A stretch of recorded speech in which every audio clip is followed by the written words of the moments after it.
So, Brad, how's the market? Unbelievable. That's the right answer, no matter what.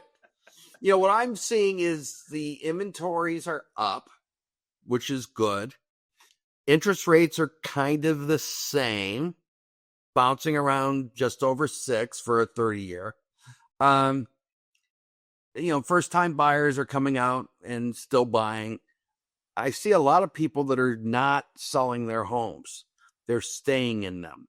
And I think that it has to do with, during the COVID era, they got a 2.5%, 3% mortgage, and they don't want to give up that rate. What are your thoughts on that?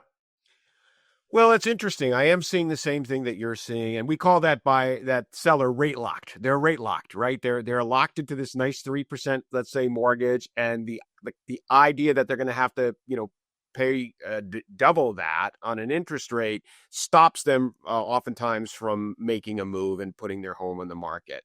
I think it really depends on the situation. If somebody's going to be downsizing and they're going to be taking a smaller mortgage, it's not so bad that you need to kind of give up that rate. There's a certain point where you reach when you're in a home where there's other reasons other than the interest rate to move. If you, for example, we were talking about seniors earlier.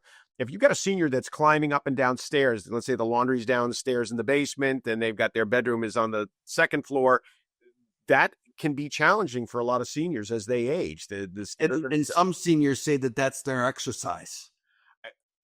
I can't argue with that.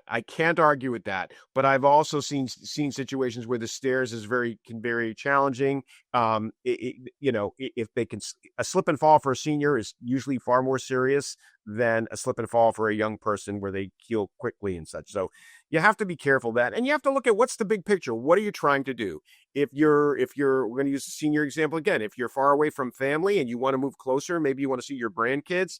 That's a compelling reason that you may want to sell your property. I understand it means giving up, that lower interest rate.